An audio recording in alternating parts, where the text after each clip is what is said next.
Welcome back to another reading and correcting with me, Kindar, the Tiger Knights, and Ty, the Tiger Supervisor. These are where I read a chapter from one of my stories and correct it as I go. If you want to listen to these live, it's every Tuesday morning, 8 a.m. Eastern Time on Twitch and YouTube. And if you want to support me, that is on my Patreon. Today, we are doing chapter 76 of Stepping Wild. Tibs crouched on the roof within the chimney's stretching shadow and looked over the plaza. The etching wrapped around him ensured none of the roof watchers looking his way could make him out. He would have preferred pulling off this demonstration in a market because those had more people to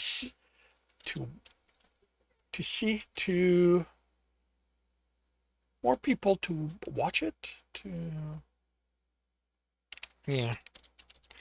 watch it, and then talk about it. To watch and then talk about it. But with the caravan in the city, the only busy market was theirs, and he didn't want to give the people in charge excuses to harass them, since it was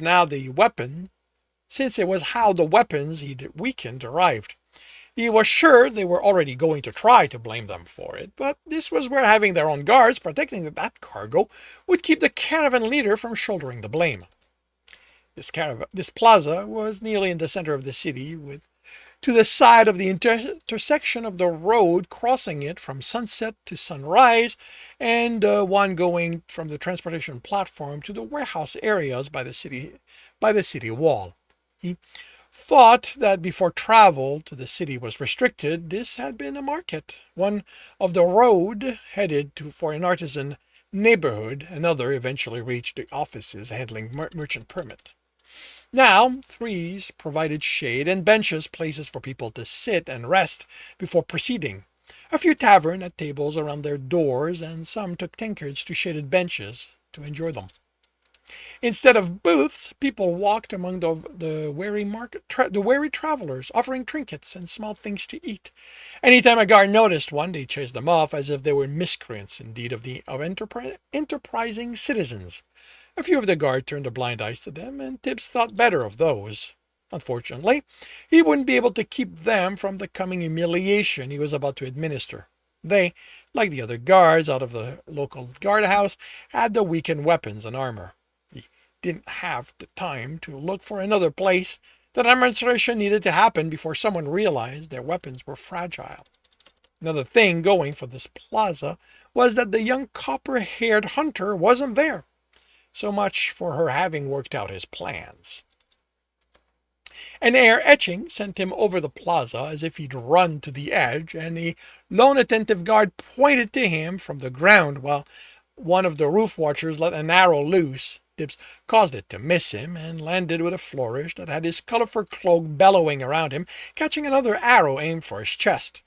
"Good day, citizens," he greeted the fleeing people. "I am so glad to see many of you doing your part to maintain the economy of this fine city." He threw silvers in the air and dispersed them with an etching. "Let me help, even if those in power won't let the recipient of your business benefit any more than needed to keep you all under their heels." He dug the guard's swing. "If you'll excuse me, it seems that said heel isn't pleased with me." He sidestepped the thrust, then stepped back to keep another guard from crowding him. He couldn't simply take a strike and have the sword shatter. The nimble roamer had never taken the guards on in a fight. He was about putting on a show, humiliating the guards as they tried to prevent him from escaping. For this to turn into a fight, he needed the guards to force the issue, and they were happy to do so. He dodged another attack, then ran for the closest alley, laughing and throwing disparaging comment on his attacker's competency. Ugh. The arrow that landed at his feet caused him to stumble, then throw himself out of the way of the next one before he ran for the alley again. Before he ran for the alley again, a handful of roof watchers dropped, blocking it. Their weapons weren't weakened, so he had to be careful, but it would only serve to add to the effect once Tibs had to defend himself. He let them hurt him, but tried for another escape. only for an arrow to barely miss him, forcing him back toward them. He dodged a polearm thrust, then leaped over an eager guard, only to to sidestep another swing and find himself with his back to an open cart. He intercepted a roof watcher's attack, aimed for his head with a wooden box from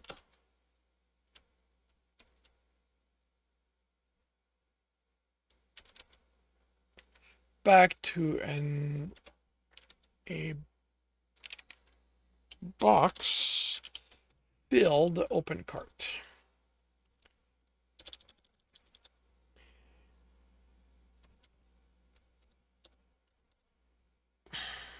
He intercepted a roof watcher's attack aimed for his head with a wooden box, and it shattered from the impact.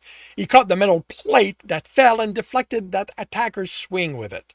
A kick sent the man away, letting a guard approach, the sword overhead and already coming down. He raised the plate, cringing, as if he didn't think it would be enough to save him. The impact was strong enough, it traveled along his arms.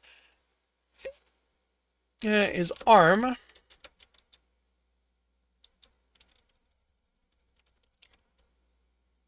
No, okay. But instead of cutting through the plate, the woman stumbled, off balance from the strength of her swing, looking at the shattered metal jutting from the guard. Shards of metal rained down. He straightened, affecting a surprised expression to match the others, frozen, watching them. He looked at his dented plate with the same disbelief she had, looking at with the same disbelief she was looking at her broken sword. Only he smiled and hit her across the face with it, shattering everyone's surprise and restarting the fight. He used it to block a roof watcher's thrust, stepping out of the way of the point when it went through. With a twist, he wrenched the sword out of the woman's hand and threw both away. He dodged attacks as he ran for the cart. He leaped on and kicked boxes at the guards trying to follow him there. In the process, he uncovered a box the length of his arm containing two metal candelabras, by what he sensed. He jumped over the guard, climbing on the cart, reinforcing the candelabras. He raised the box to block the guard's swing. The wood and sword shattered. He cut the candelabras and smacked the surprised guard into retreating. He rushed for another alley, but guards cut him off. I don't need from it. But guards cut him off. He blocked a swing, looking away to keep the shards out of his face. He danced around, surprised, impaired swing, grinning. It seemed that you need a new blacksmith. He ducked under a roof watcher's swing, then planted the end of the candelabra into her stomach. He blocked another roof watcher's attack, catching the blade into the candle's end. He looked at it as he twisted to keep the man from pulling it out. Perhaps you can give these guards the name of your blacksmith. It looks like they could use it. He swung the other candelabra at the guard flanking him, sending her to the ground. Or look into who made these. This is clearly superior work. He used a prong end to disarm the man, then kicked him away and turned to block a guard's swing. More shards flew. Have you not paid your blacksmith, or displeased them in some way? I'm seeing a pattern of who has faulty swords. He pulled the guard to him and turned so they could face the coming polearm. With a scream, the guard raised his shield, and Tibs made the wood hard enough to deflect the blow as he changed their angle. The polearm shattered on impact, metal and wood, while the shield cracked. Maybe you angered the elements, Tibs offered. Perhaps you need to reconsider how you choose to live your life. Maybe who you protect from whom? A candelabra blocked the roof watcher's swing, and he let his captive go to punch her. An angry scream accompanied the running guard, and the roof watcher hurried out of the way. Tibs lazily raised the candelabra and intercepted the blade. It shattered on it. Yes, someone is clearly displeased with you. He punched the man. I wonder who it can be. He deflected a roof watcher's attack, then locked the next swing among the prongs, then slammed that down, pulling the man who refused to let go along. A kick to the face made them release it. His weapons had accumulated enough nicks, it would soon be suspicious they weren't breaking. The guards kept their distances, more than one looking at their swords in worry. He'd made his point. Only 3 wolf watchers were left to oppose him, but he sensed more of them as well as guards on their way. As entertaining as this has been, I'm afraid I need to leave. He raised his voice. Remember, citizens, this is your citizens of this dreary city. It is yours, not theirs. There are more of you than they, and it seems that someone or some things are favoring those who oppose your oppressors. He ran at the roof watchers. He let the candelabra break from deflecting a blade, let the other go to place a hand on the woman's head to push himself over the other's swing, then ran for the building, easily climbing to the roof. He faced the plaza and bowed. This is your city, he called out, turned and ran, vanishing from their fight. With all the era's roof watchers on the ground, no one saw which alley he finally dropped into.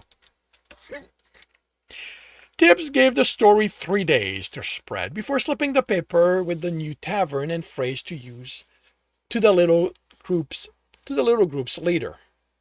She was there the next day, and that the night after that, it was only her and the contact women waiting at the back of the shop. He remained in the rafter well past arriving.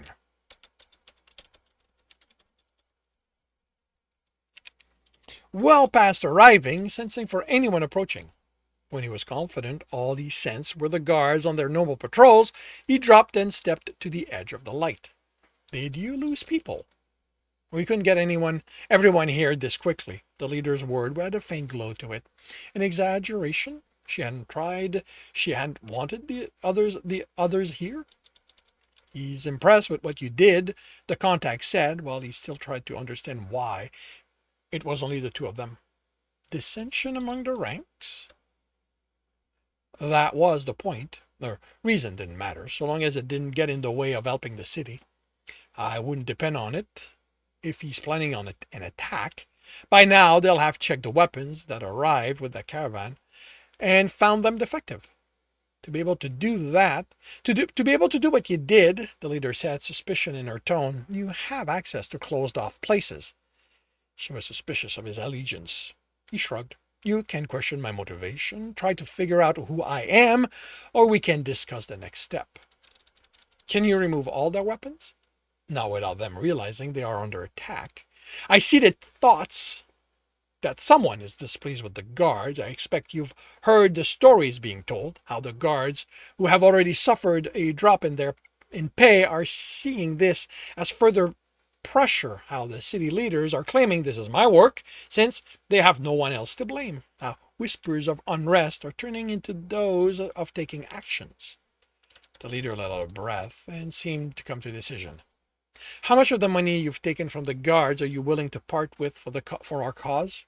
I have taken no money from the guards, but I am willing to give you a large portion of my fortune to help in your endeavor.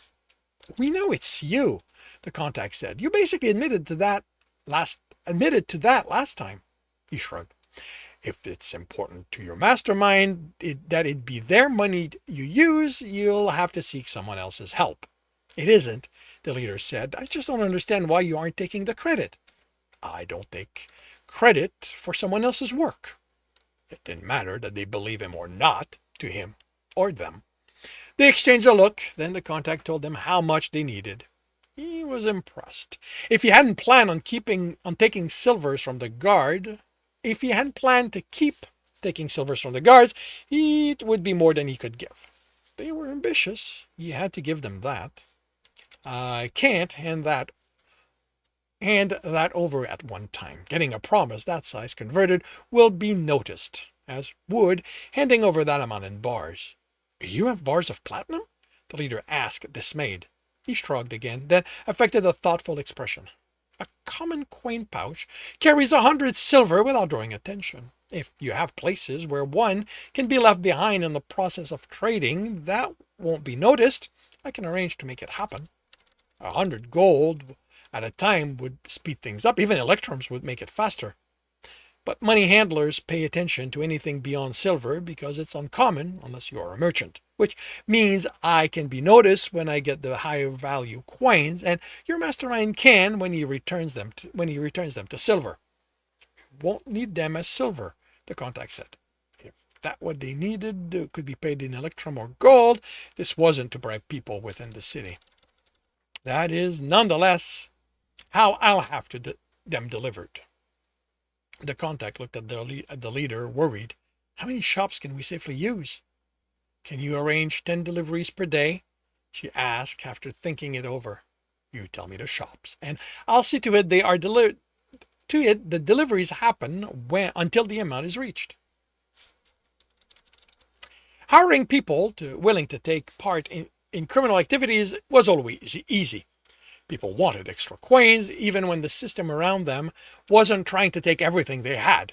Finding those among them who wouldn't just walk away with a pouch filled with coins, knowing there was little Tibs could do, short of hunting them down. If they did, it was harder. But he had essence. Light might not bring certainty, but it let him remove those outright dishonest. He could add incentive to keep those left from being tempted, such as increasing how much they were paid for each delivery. There would be days and weeks of deliveries, so much more money to be made in the long run. For 7 days and another theft, Tibs handed money over to the Quiet Rebellion. He was looking forward to more theft as he returned to his attic, only to sense guards crawling over it, and her muddled essence. And that concludes chapter 76 of Stepping Wild. If you are enjoying this, please leave a like. If you want to know when the next chapter will be up, subscribe and hit the bell.